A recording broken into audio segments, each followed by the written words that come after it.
Chapter 54. Dawson's POV. I was livid after that phone call, livid. I wish Hayden had been there. By now he would have found that asshole and killed him for hurting our mate. Her scream made my guts churn, and I was useless to do anything. I need to let the technical team do their thing and get me every bit of information they can from that conversation.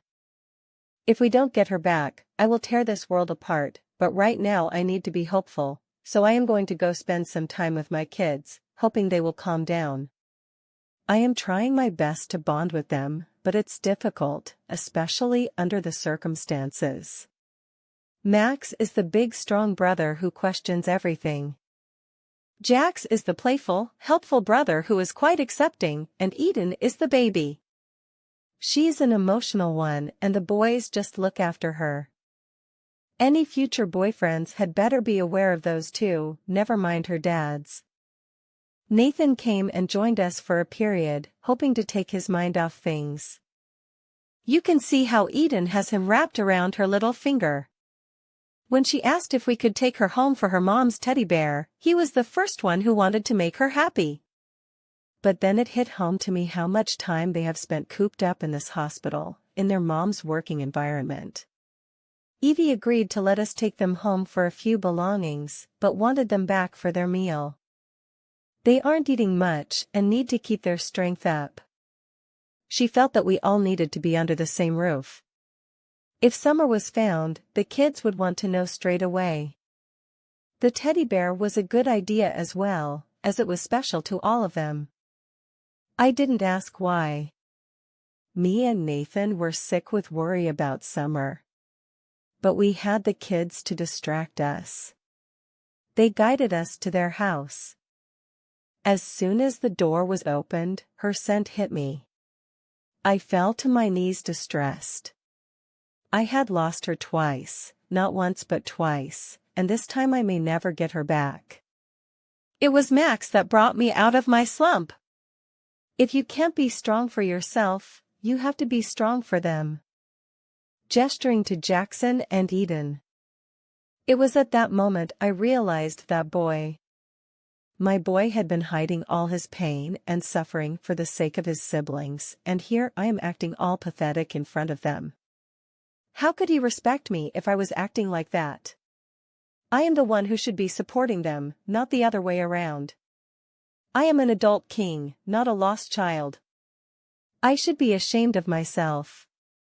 We entered the hallway of their home, but as we got further into the house, I could hear men talking. I pushed the children behind me in case of danger. But when we figured out who it was, the kids went running to them. Uncle Rain. They yelled, hugging him. He was there with Gail. I guess it's time we all figured out what is going on. Max, would you take Jackson and Eden to play upstairs for a short while we have some grown-up business to speak to each other about? Rain asked Max. Max wanted to be included, but we said we would explain things to all of them once we sorted it all out. He reluctantly agreed and off they went. We all got a drink and sat around the table. Rain started the conversation by telling us all how he was the oldest of his 3 siblings, Autumn, Gale and Summer. He left Forest Green Pack to follow his dream job in the Royal Guard, which is how he met Nathan. Gale told us he left Forest Green Pack after what happened to Summer. He gave us his version of what happened and explained that Summer never broke any rules, but suffered the consequences of her jealousy. That's when he found me in that bar and jumped at the chance of getting away. Nathan explained briefly to the brothers about what happened at the representatives' meeting when we met Summer. How we tried to find her afterwards, but she was gone. He met Rain when he was looking over the new guards. Rain didn't back away from his aura, like many new recruits did. That's how they became friends. My story was similar to Nathan's, but I said how after meeting Summer I wanted to find my mate. She made me want to find my mate. That is what I decided to do. Nathan would stay on the throne while I went off. Which is when I found Gale and employed him. He also didn't back away from my aura. But I had to dampen it a little over the years. I told everyone I was a cast-out alpha, which is why Hayden is a black wolf. No one ever questioned me. It came to one big conclusion, that Summer played a big part in all of our lives. We were all connected because of her. We had to find her. I was glad Gale forgave me for my deceit. It had started out as a job, but we became great friends over the years, and I would regret losing him now. We called the kids down and explained the situation to them. It was Jackson that spoke. So we have the most powerful man in the country sat in our living room and you still can't find our mom. He took off. I would have expected this from Max, but not Jackson. Eden asked. So they really are our daddies, Uncle Rain and our Uncle Gale? Yes. Rain answered. It's funny really, yesterday we only had our mommy and Evie. Now we have 2 daddies, and 2 uncles, and no mommy. She started crying as she ran off. My heart broke a little seeing her tears. Max just glared at us all. And you still can't find her. They really are hurting, we all are. Rain's phone rang. Meet us at the hospital with everything you have. He said to someone. We have to go. He told us all.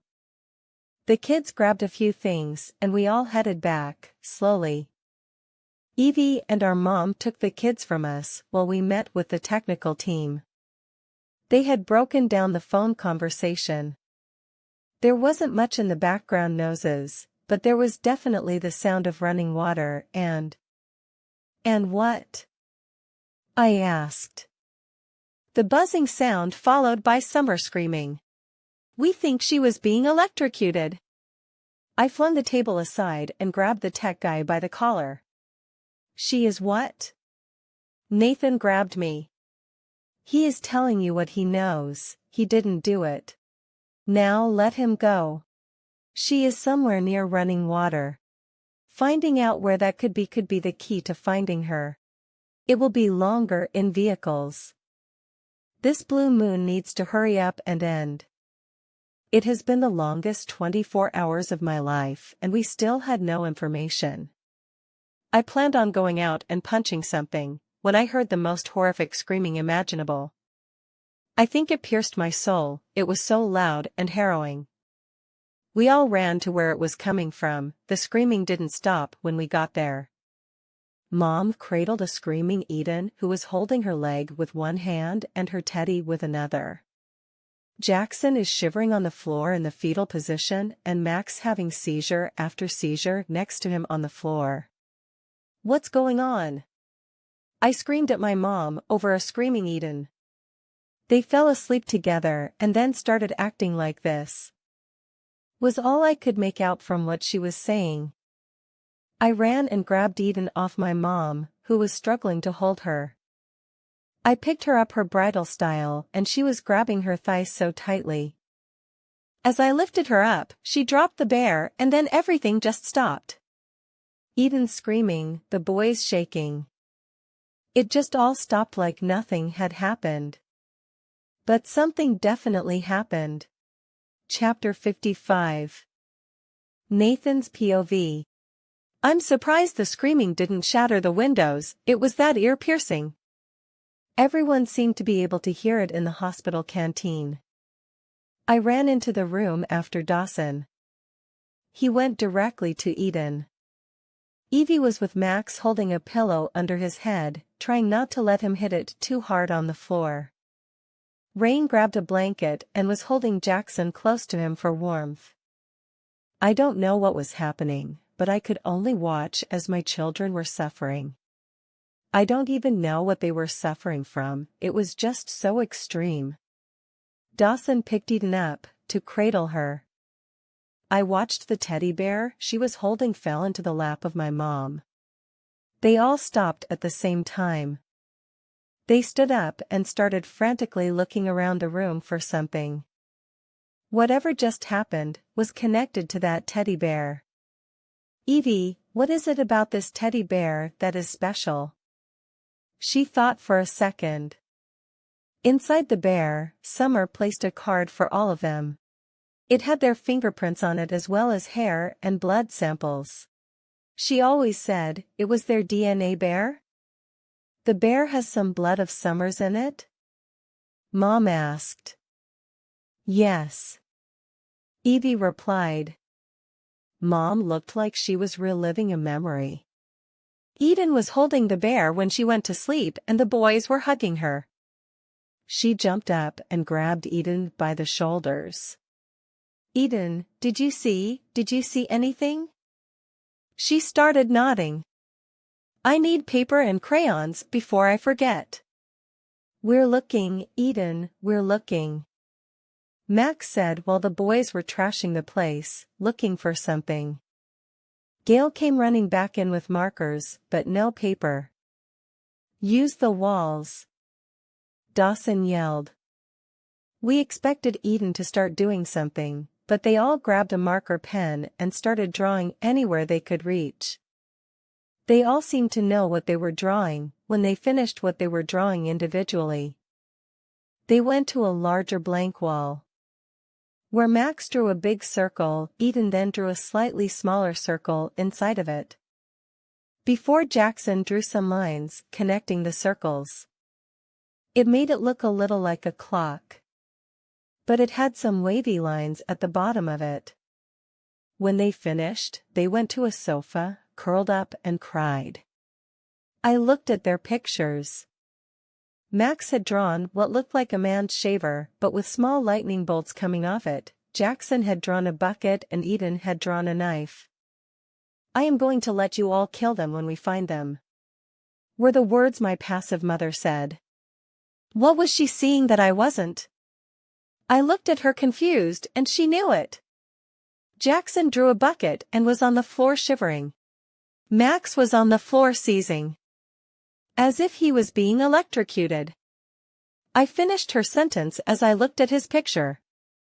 Eden drew a knife and was holding her leg as though she had been stabbed. They are experiencing a piece or what Summer is going through. The blood in the bear must have allowed Eden to have a vision which she shared with her brothers. I looked at my kids that were there supporting each other with their DNA bear. But they shouldn't be having visions, they don't have their wolves yet, even if they did, it's a blue moon, so they would be dormant. Dawson pointed out. I don't know the answers. Maybe the goddess wants you to find Summer and making an exception. I don't know. But I think the kids have just as a sample of what she is going through. If they have done these things to our sister Florence, they will pray for death, because we will be in charge of their torture. Rain said, looking at Gail, who agreed with him. Let's find her first, I said, looking at the last picture, which confused the hell out of me. What was it? No one else seemed to know either. Seconds turned to minutes, minutes turned to hours. Then in walked Isaac. He wanted to talk to Rain about staying in the pack, something about Rain owing him one? I don't care either way. He looked at the clock on the wall. Get tired before you finished, kids? He asked them. Don't speak to them. Gail sneered at him. I could finish it for you if you want. I worked there once. I shoved Gail out of the way with great urgency. You know what that is? It looks like the water wheel at the old mill, only a few miles away from here. Let me finish the picture, he said as he grabbed a marker. Talking as he is drawing. The water from the flow turns the wheel that grinds the corn to make the flour, only shut down a few years ago. Bloody flour gets everywhere. He stood back and I could see it at an angle. The white powder. Rain and Gail said at the same time. Flour. The sack. Max added, obviously listening in. Mom, call Alpha Jackson to tell him where we are going. I rushed out of the room, dragging Isaac with me. He was our guide. If he is right, I owe him, and I mean I owe him big time. I dragged Isaac into an SUV and set off driving, beeping at every car I saw, hoping they would follow us. The others took a second SUV. Christian would have been there in minutes. Driving took twice as long, nearly 10 minutes, but it felt like hours. "Lights are on, strange," Isaac said. "It's been abandoned for years. I occasionally come by, but have never seen anyone here." I don't even wait for the car to stop before I jump out the door. I ran as fast as I possibly could and broke down the door. "Please let her be here," I said as I entered. "Once I am in, I can smell blood." "Where is she?" I am looking around frantically and see a second door, which I race through. The others have caught up with me now and are behind me. We force our way through it. There on the floor is a body on the floor, handcuffed to a chair, surrounded by blood. "No," Dawson states. Gail runs over to her and feels for a pulse.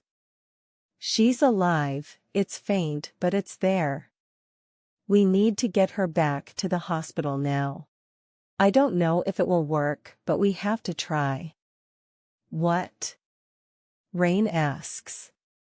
"Move. It may be our only chance to save her." Everyone jumped when I said there was maybe a chance. We broke the chair so she could be laid in the back of the SUV, and I drove as fast as I could back to the hospital. Someone must have called ahead as there was a trolley outside waiting. Rain carried her to the trolley. We all followed as she was rushed upstairs. Elizabeth was waiting in the operating room with the kids, who started crying at the state she was in. Elizabeth started putting a monitor on her, showing us all her heartbeat, tears streaming down her face. The monitor beeped once every 10 seconds, showing us that her heart was slowing. "There is a chance you can save your mommy with your special gifts. We all need you to try," I said to the triplets. I feel bad putting the pressure on them, but it's Summer's only chance. Their gifts have worked, mine never have during a blue moon. Eden started climbing onto the trolley, so I lifted her up. She straddled her mom's body, touching her face. The boys went to each side of her, holding Eden's arms. "Mommy, you can't leave us, you're not allowed," Eden said while crying into her mom's chest. The beeping monitor showed Summer's heart was slowing to 1 beat every 5 seconds. "Mommy, you can't leave us," she yelled. "Mommy, Mommy, wake up." The beats were getting fewer and fewer, tears were running down my face when I nudged Dawson in the kids' direction. The monitor flatlined when her heart eventually stopped beating. She was gone. Chapter 56. Dawson's POV. The heart monitor signified that Summer's heart had stopped. I couldn't control the tears streaming down my face. My mate, the mother of my children, was gone. I held Jackson's shoulder as I reached across for my brother's hand, closing my eyes, wishing I got to know her. My body started to shake with grief and tears. Other than the sound of sobbing coming from around the room, there wasn't a sound. I went to let go of Nathan's, but my hand was fused with his somehow. I assumed he just didn't want to let go. He looked at me the same way I looked at him. His eye was bright, his eye was glowing. "Is mine?" I asked him. "Yeah." We must have looked crazy as we started smiling, which slowly turned to laughing. I wasn't letting go of him at this point. I would hold on forever if it meant getting her back. Then the monitor goes beep. It is the best sound in the world, the only sound in the world that could make my heart whole again. Beep, it went again. I just smiled at Nathan and breathed a sigh of relief. Something is working or someone is watching and she is coming back to me, to us all. I will pay anybody anything right now if I can carry on hearing that sound. The kids look at us wanting to know what is going on. Their eyes are all bright. Both of their eyes are glowing. But it is Elizabeth that says the magic words. Your mommy's heart is working again, she has a chance. Elizabeth cries while she says it. But the tears are of joy this time, judging by the smile on her face. Summer's POV. I am walking through a garden with Alexis by my side. We never get to be in the same place at the same time. I am wearing a flowing white dress, which is beautiful. Really, it could be a dress I would wear to my mating ceremony, but as I know, I am dying. So I guess it's the dress I wish I got to wear. We stop at a fountain where the centerpiece is a pair of wolves. I sit on the edge and stroke Alexis while she drinks from the fountain. I look up at the castle, as I do, and wonder where I am. No doubt I have seen a picture of this place somewhere before. As I am dying, the memory is popping into my brain. It is stunning, a castle of someone important, I guess. I look in the water and the reflection is of me. Not the beaten, tortured version I saw last time.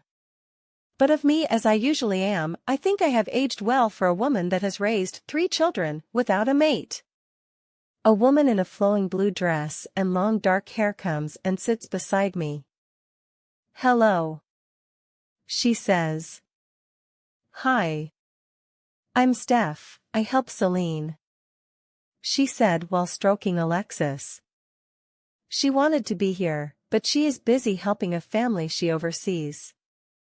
It's okay, I don't think she ever knew I existed anyway. She hasn't answered any of my prayers recently. But it is nice to know someone is worthy of her time. I probably sounded bitter, but I didn't mean to be. I am just thankful that she is able to help someone. She looks shocked. Summer, you are more important to her than you know. If she hasn't answered your prayers, there is probably a reason for it. But she saw you, I saw you, we always have. Don't worry, I don't mind. I just wish I got to see my children one last time. As soon as the words left my lips, a bright yellow light came from a balcony. At the top of the castle, it was blinding. Steph smiled as she stood up. Your wish has been granted by the moon goddesses. But please remember she saw you, Summer. She always has. Take care, my friend. I look forward to meeting you again. What wish? Granted?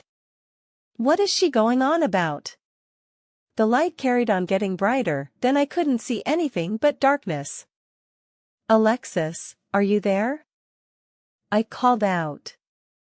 But she didn't answer, there was no sound, there was nothing. I was alone, surrounded by darkness. I really must have done something awful to have deserved the death I did, followed by an afterlife of loneliness and silence. Steph must have been a figment of my imagination, as if the moon goddess would be watching me. That thought was quickly squashed when I heard a voice. A man's voice, a voice I didn't recognize. Speaking to a man whose voice I thought I knew. They were discussing something, but I couldn't make out the words. I guess now I am hearing voices. I have to accept that my solitude is driving me crazy. Florence's POV. My heart was breaking as I watched Summer die. The kids' gifts were not working. They shouldn't have them yet, as they don't have their own wolves. Even if they did have their gifts, with it being a blue moon, their gifts would have stopped anyway. But that isn't stopping them from trying. As the heart monitor stops beeping, my heart breaks for them. Summer had a kind heart and didn't deserve to die this way. The kids' hearts are being crushed as they watch their mom die. They are powerless. Nathan and Dawson go to them. They are all they have right now. The sound of crying is tripping throughout the room. Nathan and Dawson reach out to one another, as they should. Summer was, after all, their fated mate. They will never get to know what that means now. But when they start laughing, I think I am hearing things. They must have gone insane over her death.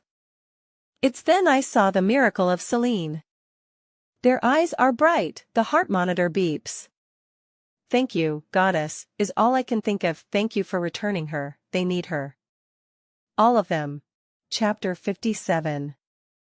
Rain's POV. When I saw her lifeless body on the floor in that abandoned mill, I just froze. It was only when Nathan said there was a chance of saving her, did I snap out of my daze. I don't know how we ended up in the hospital, I must have phased it out. But I was carrying my sister's barely alive body, placing it carefully onto a hospital trolley. Her blood was all over me, but I didn't care as long as there was a chance she could be saved. When the heart monitor stopped, I felt devastated, like my heart was wrenched out of my chest. Devastated. Not only for myself, but for the kids, her mates and my family, who have never got to see what she achieved after she left Forest Green Pack. I nearly killed Nathan and Dawson when they started laughing. I originally thought that they were laughing because she was dead. But when that monitor went beep, my heart practically stopped. That was when I noticed how bright all their eyes were, but I didn't care. She was back. I hugged Gail like there was no tomorrow. But thankfully for Summer, there was a tomorrow. Elizabeth kicked us out of the theater, so she could start assessing her body and treating any injuries she had. Her biggest worry was the bullets that were wedged in her chest were still there and that she wasn't qualified to remove them. But time is limited, and we wouldn't have time to get someone here fast enough. But if the bullets stayed in place, they could kill her. Although she wasn't happy about it, we all agreed that she was the only person suitable to do it. Alexis should be waking up in a few hours. If the timing is right, Elizabeth could remove the bullets just as Alexis could heal her. Meaning Elizabeth wouldn't have to deal with the difficult task of suturing any arteries the bullets hit. Adam found me when I stepped out of the hospital for some air. "Where have you been?" I asked him. I felt as though I hadn't seen him in days. In fact, I probably hadn't as I was trying to find Summer. He looked exhausted. Well, someone had to keep an eye on the kingdom while the king was occupied. Someone had to keep an eye on the royal guard while their general was busy. But most importantly, someone had to track down a car that was leaving in a rush last night. Guess who that someone was? He said as he pointed at himself. "Did you?" I asked hopefully. "Oh, I did, and even better, I have the mercenaries who took her, offering to speak to you all. Willing to tell you anything you want to know. In exchange for their lives." He says gleefully. "But right now, I need you all to focus on Summer. Because even though she thinks I am an idiot, I am the one that is going to give you every bit of information. But only after her surgery, because they aren't going anywhere." I just hugged my friend. He stayed in the shadows and did all of the work while we were preoccupied. He is a good man. Elizabeth has been working non-stop to make sure Summer's body is strong enough. She hasn't slept for hours, checking on her every 15 minutes. It's only when Alpha Jackson forced her to rest, did she finally leave. She needed to sleep before she began the task of removing the bullets. She cried as she left, worrying something would happen to Summer in the few hours she was gone. Summer's POV. "What have you done to our body, Summer? It's going to take me ages to fix all of this." Alexis says to me. "Get started and I will tell you while you work." I said to her. She isn't happy, neither am I. It's not like I had a choice. She tells me of a dream she had while she was dormant. That a woman in blue was stroking her, but she wasn't just any woman, as she had green eyes with a blue ring around the pupil. Selene is the moon goddess and mother of all werewolves. But during the blue moon, the reason the wolves become dormant is that Selene kind of takes a few nights' rest. Which is when a friend of hers, the woman in blue, oversees everyone on her behalf. Steph. I proceed to tell Alexis about my encounter with Steph, and that they have been watching us. I thought it was a dream, as I was dying. Now maybe I think I met Steph for a reason. The moon goddess wants us to live. Maybe that is the reason why she wouldn't let me die. I hear men talking, but I can't make out what they are saying. I can't move my body, but I can hear the machine monitor bleeping. I do the only thing I can think of. I slow my heart rate down by relaxing. It takes a while. The machine starts going crazy, beeping frantically. People run in and start shouting, which is when I stabilize my heart rate. A torch is shone into my eyes. It's Elizabeth's voice I hear. Yes. She shrieks, her pupils are reacting, she is responding. Alexis is awake and healing her. Thank the goddess. She says. Thank the goddess indeed, because I certainly do. I hear my kids at some point coming into the room and start playing a game. I don't know who is with them. I know Evie is one of the voices, but I can't place the man's voice, but it is familiar. Elizabeth is checking on me constantly, she is doing really well in my absence. Chapter 58. Summer's POV. It was daylight when I managed to turn my head. I saw 3 sleeping children, so it must have been early. They were sleeping on a bed next to mine. Elizabeth was starting down at me crying. Welcome back. She whispered. We have all missed you. I couldn't talk, so she gave me a sip of water through a straw. She placed the glass down, walked over to the kids, and shook them gently. Max, Jax, Eden, someone is here to see you. They started stirring but never woke. Someone is waiting to say hello, but you have to be gentle. Hi, sweeties. I said in a croaky voice. I was surprised they recognized my voice, but they did. Max was the first to his feet, crawling over Jackson to get to me, before planting multiple kisses on my face. Mommy, don't ever leave us again, you're not allowed.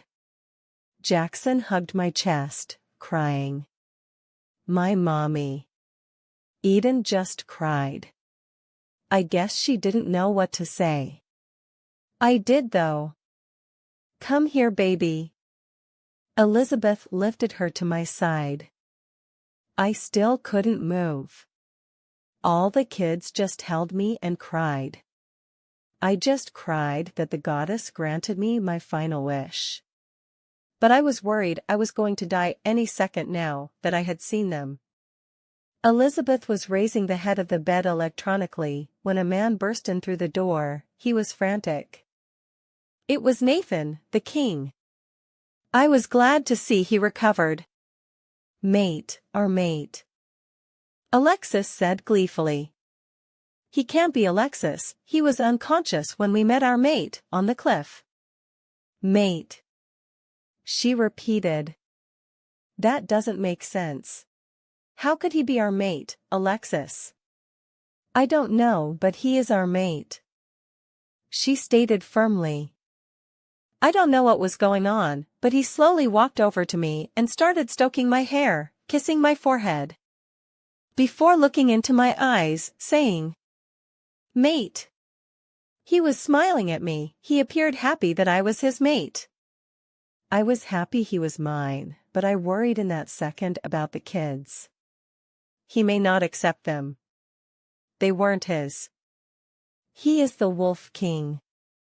He will want legitimate heirs, not children from his mate having a previous encounter. He still has an uncanny resemblance to one of their fathers, but I already know he is an only child, Florence told me. I started breathing heavily, as I started panicking.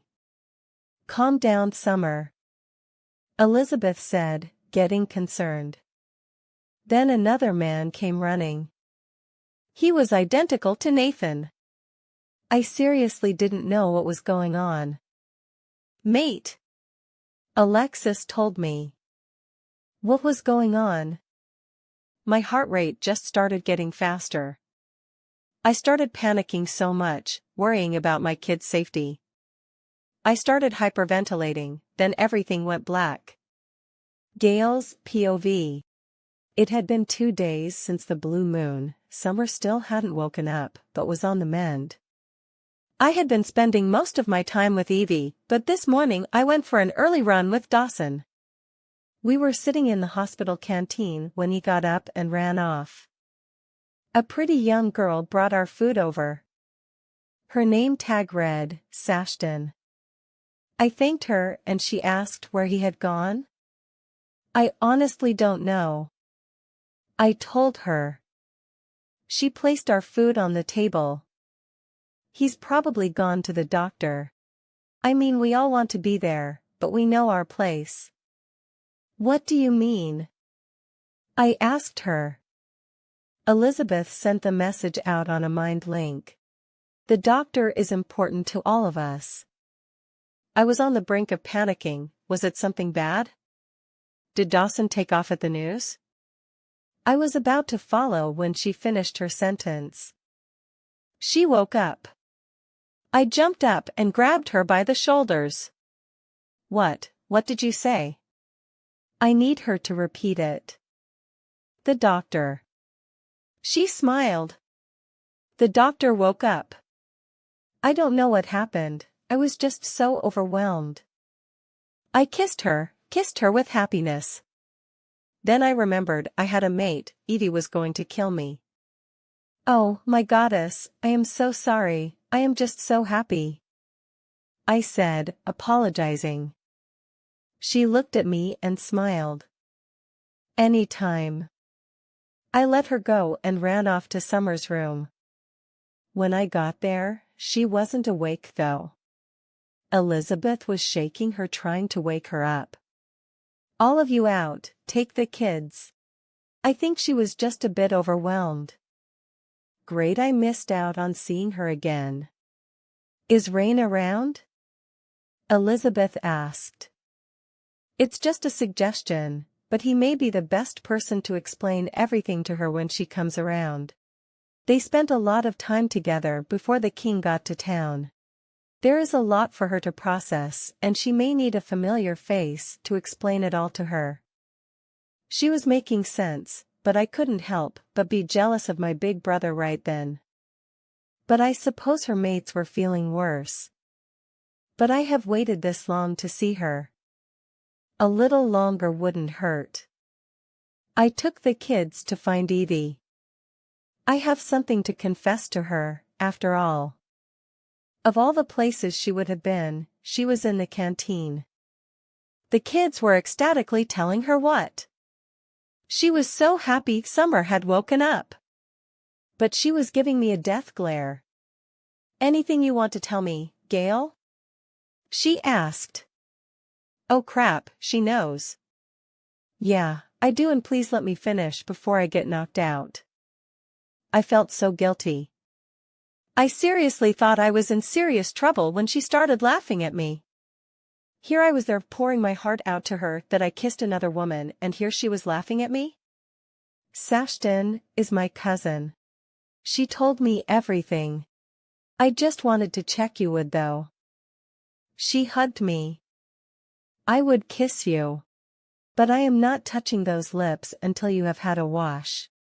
I don't want my wolf killing my favorite cousin, because you kissed her. Chapter 59. Rain's POV. It's good to see you, sis. I mean, you still look like crap. But it is good to see you, I told Summer as she woke up. She puts her hand to her head. I guess she has a headache, but I don't want to bring anyone else into the room right now. I got her some water, hoping it was caused by dehydration. But the amount of intravenous fluids Elizabeth has been pumping into her, I don't see how she could be dehydrated. I sat on the edge of her bed holding a glass, offered it to her, she takes it. I was told she couldn't move earlier, so I know she has already improved since this morning. Are the kids okay?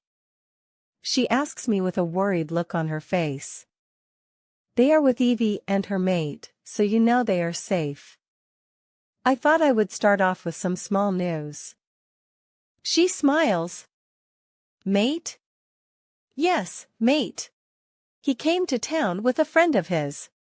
That is how they found each other, and do you want to know the best bit about it, Summer? What? She asks, still smiling. You know them both. She looked a little confused. Evie's mate is Gale. Our Gale. She sat upright and started thrashing around the bed with happiness. Wait, that means Gale's here? Yes, he is. I know she is improving, and I am glad I am delivering the news slowly and steadily. That was until she started crying. Tell your big brother why you're crying, Summer. I can't help you if you don't tell me. I am awful with emotional stuff and always say the wrong thing. But right now, I will do anything for her.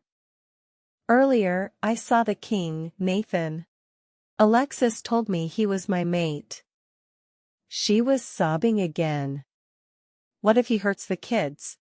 They aren't his. He will have them killed. I will never see them again. I would rather die than be without them. I will reject them if he tries to make me choose. Her sobs get louder. I know Nathan and Dawson are outside the room and I don't need them barging in right now. She will freak out. She starts getting out of her bed, detaching tubes, and getting herself stressed. It's okay, Summer, Alexis is right. He is your mate, but he is the triplets' father. No, he can't be, Florence told me. She told me he was an only child. They can't be his. He will hurt them, Rain, I have to get to them. Her heart rate is starting to spike again and the monitor starts beeping. I just told her. Florence didn't tell you the truth, Summer. She never told anyone he was a twin. They are never seen together. They are both your mates. Her breathing started slowing and the beeping stopped, thankfully. She was processing what I was saying and started nodding her head. So the kids aren't in any danger. The only danger those kids are in is that they are currently being spoiled to death. She smiled, she has such a beautiful smile. I nearly cried at the sight of it. I nearly lost her and would never have seen that smile again. Do you know what happened? She asked me. Adam has been piecing it all together, people have been detained and there are going to be some people apprehended. But everyone wanted to make sure you were okay soon. Adam is presenting the reports later. What, idiot Adam? Yes, idiot Adam, it might be useful if you came. I know it will be hard, with everything you have been through, but you may have some information that he doesn't. She shakes her head but then turns to a nod. They need to pay, they threatened my babies. It's a bit more than that, Summer, they tried to kill the Luna Queen, pointing at her, and threatened to kill the royal heirs. They actually hurt them. Nathan is not taking that lightly. Speaking of Nathan, can I let the pair of them in now? I can hear them pacing outside and they are doing my head in. She chuckles but says yes. I opened the door, letting her know I would be outside if she needed me. I will always be around if she needs me in the future. I am, after all, General of the Royal Guard. I am now at her disposal now. Summer's POV. Rain explains things simply to me. My head still hurts a little, but I can move. Alexis still hasn't managed to fix everything, but I know she is working hard. I could do with some food. I say to him before he leaves. I don't think I have eaten for a while. As he does, two faces come through the door. I remember them from this morning, but more importantly, from 8 years ago. They quite timidly approach me. Hi. I say. They both smile the same smile. It's been a while. I say said, chuckling. Yeah, it's been a few years. One of them says as he takes a seat holding my hand. Mate. Alexis shouts at me, making me wince. How have you been? The other man asks. Mate. Alexis says again. I couldn't hold it in any longer. I just started laughing. I could be better. You looked better last time we saw you too. He says, chuckling when his brother smacks him in the arm. So, you really are my mates? They both nodded. We tried to find you that day. But you were gone. Let's not think about the past, let's look at the future. Starting tomorrow. Today I have a briefing to attend and some people to find. They both panic as I get out of bed. Rain walks in with a tray of mashed potatoes and gravy. Summer, if you don't sit down, I will eat this, and you will have to get your own food. He holds up a tray. Once you have eaten, I will go and get the kids and Gail. But if you act like a pain in the butt, I will do nothing to help you. I pout as he says it in that stubborn voice of his. I feel like I am being scolded. My mates just laughed. 3 against 1. This is not fair. What is not fair is that you have always been a pain in my butt and now I can't even beat you up for it. I looked at him confused. You're technically my boss now. Ah, come here and bring that mash with you. I gave him a hug. I will never be your boss, but I will always be your sister. He laughed as I ate. Don't tell anyone else here you say that. They may think I get preferential treatment. He says. My mates snicker while Rain just glares at them. Chapter 60. Summer's POV. True to his word, Rain leaves and the kids come running in. Nathan and Dawson are really good with them. They are playing with them when Max asks me if they really do have 2 daddies. All eyes are on me. You do, sweetie. How? He asks. I will let them tell you about that when you're older. I looked at them both. What I have had to do all the explaining for all of these years, it's about time you took on some parental responsibilities. They both looked so happy. Bet they won't look like that when the day comes. Gail tries to slip into the room quietly, but he is unsuccessful. Especially when he slips on a toy and goes crashing to the ground. That's my brother, a great fighter but a hopeless spy. Hey sis. He says as he picks himself off the floor. Hi sis, nothing, where is my hug? It's been 8 years since I have had one of these and I just melted in his arms. When he lets me go, he is crying. I thought I lost you. Nah, I'm too stubborn for that.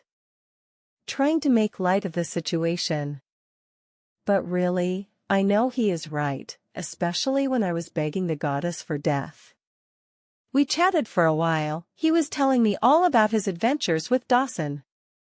Sounds like he couldn't settle once I was gone. Elizabeth came and unhooked me from all my tubes. Which made me feel a little more normal.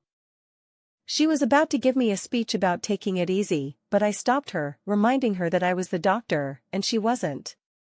She scolded me, telling me that I had better hurry up and get better so I could start acting like it then. She hugged me when she was finished. You scared us all. When she left, Gail told me how Elizabeth rarely left my side. The amazing job she did removing the bullets, the fear she overcame, knowing I could die if they stayed in place. She is 1 in a million. I am so grateful to have her as a friend. As the day progressed, I got stronger. Evie took the kids. I was taken to the canteen for Adam's briefing. Let's hope he does a better job here than when I last saw him. I was placed in between Nathan and Dawson. There was stares coming from every angle. But I didn't know why. I could see Rain and Gale nearby. Adam looked at me. "Hi, Summer," he said. "Hi, Adam, been busy?" "You have no idea," he responded, smiling. "Yeah, me too." He came up and gave me a hug. Before resuming his position at the front of the canteen, which appeared to be full. I recognized several faces, including Alpha Jackson and Isaac. Which I thought was strange. I am going to keep this brief. I am not prepared to go into detail as I may upset someone. He says, looking at me. I have been authorized to give you the following information as it is going to have an impact on us all. The Kings and the General will be taking action and we need you all prepared. Which is why you should all know the basics of what is going on. There were some voices from behind me, but I ignored them. Florence approached Adam and started to address the room. I think everyone here knows me. But for those few that don't. I am Nathan the Wolf King's mother. I am also mother to Dawson, his twin brother. There were a few mumblings from people. It was decided to never declare they were twins for their safety. For them to be allowed a normal life for periods. Moving forward in their lives, they will not be hiding anymore. I will be making an announcement to the kingdom once we get home. Thank you, Florence. Adam said. Now that we have started, let time continue. A week ago, King Nathan was attacked on his way into Crystal Lake Pack. I think we all know this. Originally, we blamed rogues, but Crystal Lake Pack has a long-standing treaty with the rogues. People started mumbling, I wish they would shut up. It was identified that it was mercenaries. We have them, or the ones that survived anyway.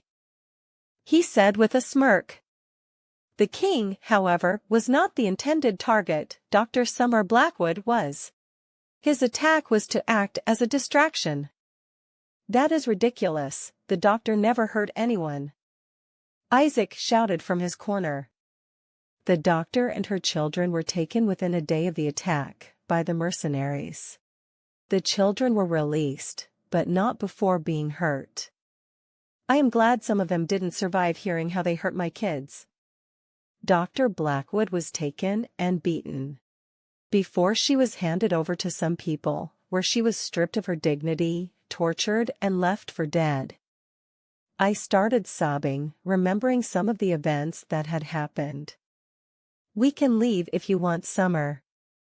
Dawson said to me caringly. No, I need to hear it and I need to tell you all what happened no matter how upset it makes me.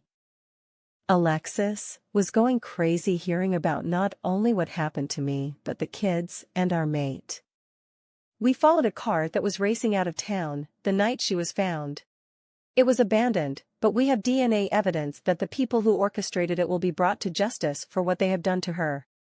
The Kings and the Royal Guard will be seeking vengeance. There were more noises behind me. Why do you ask? Should we be going in with such force? He paused and Nathan gave him a nod. Dr. Summer Blackwood is the Wolf King's mate. I heard growling from behind me. Her children are the legitimate heirs to the throne as confirmed by the royal markings and DNA. Unknowingly, they have attempted to kill the Luna Queen and a prince, as well as harming the princess. The room erupted with growls and snarls. But thinking about it, the majority of the people in this room are loyal to the throne. The rest are loyal to me. The crap is going to hit the fan when I tell them who is responsible. Chapter 61. Summer's POV. I am taken back to my hospital room by my mates as I tell them I have some questions, and no doubt I have some answers. My brothers, Adam and Alpha Jackson, came with us as well. But Alpha Jackson struggles to be in the room with so many powerful auras and left. Once I am settled, I ask them how Jackson got away from the man casing him. Rain answered, letting me know that it was Isaac that found him. The state that Isaac was in when he got to the church gave me the impression that the mercenary intended to fatally wound Jackson. That just added fuel to the fire. I am going to destroy that bitch. How did you find me? I asked everyone in the room. Nathan answered. The kids have the royal gifts. Isaac recognized their drawings. For a rogue, he has been vital in your rescue. I just went silent. I guess I owe him a lifetime of care now. We will be doing more than that once all this is sorted, Summer. Nathan assured me. Did you recognize any of the people that took you? Dawson asked. I didn't at first, nor did I know what they wanted. But eventually, the crooked-nosed bitch made an appearance. Crooked nose? Gale asked, his eyebrows starting to raise, suspecting he knew who I was talking about. Yes, fucking Carly and some of her cronies from the Blood Moon Pack. That is unless Alpha Stan has replaced Beta Scott. The whole room erupted. Alexis wanted her blood. Rain explained the pack rules to Nathan and Dawson. They weren't happy. Not with the rules, they thought they made sense. But the fact I was having sex with someone else. I just shrugged my shoulders. Would I enjoyed a good climax? Gale continued the story with how I was asked to leave. For my own safety. I added, I didn't want them blaming Alpha Stan for anything, he was doing the best for his family. Looking back now, I think I would have done the same. I finished the story. That is how I ended up here in Crystal Lake Pack. But she has been holding a grudge all these years. Never moving on with her life, that is just sad. Adam asked. How did she ever find you? From speaking to everyone in the pack, you are a model citizen. Even Isaac wouldn't have a bad word said against you. No idea, but she did. Now how do you think we should respond? All the men in the room started formulating this big battle plan. I was so confused. They were going to attack here and there. And oh, just because a pack has a few bad eggs shouldn't mean good people should die. I thought about it for a second. As far as they are aware, I am dead. Growls were heard from every angle.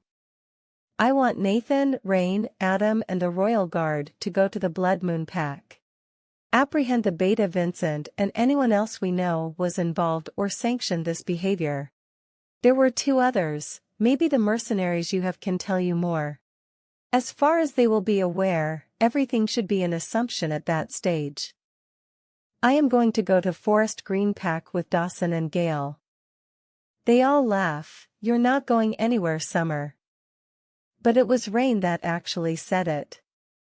Yes, I am. I am the one that needs to end this. Her jealousy started all of this. I was driven from my home and nearly killed by her hand. I am going to end it. But Summer, you're not strong enough. Adam stupidly says. I will be, and I will take Elizabeth with me in case I start feeling unwell. They have everything in the pack that may be needed and I trust her. I glared at the beta. If you try and stop me, I will disown you all. This is my fight and I will not appear weak. My dad never raised me that way. I will not start my reign hiding behind anyone. Do you all hear me? Reluctantly, they said yes. But they will be bringing them to the Forest Green Pack afterwards. Let's see how fast the Blood Moon Pack blame the Forest Green future Luna. Rain says. That's fine, but someone needs to warn Dad. I say, looking at my brothers. He needs to know that the pack is not under attack. At his age, he would have a heart attack. He may have one anyway when you turn up. Gail says. But he agrees to make the call. Plans are formulated and I am taken up to a suite where the kids are staying. My first official night with my mates.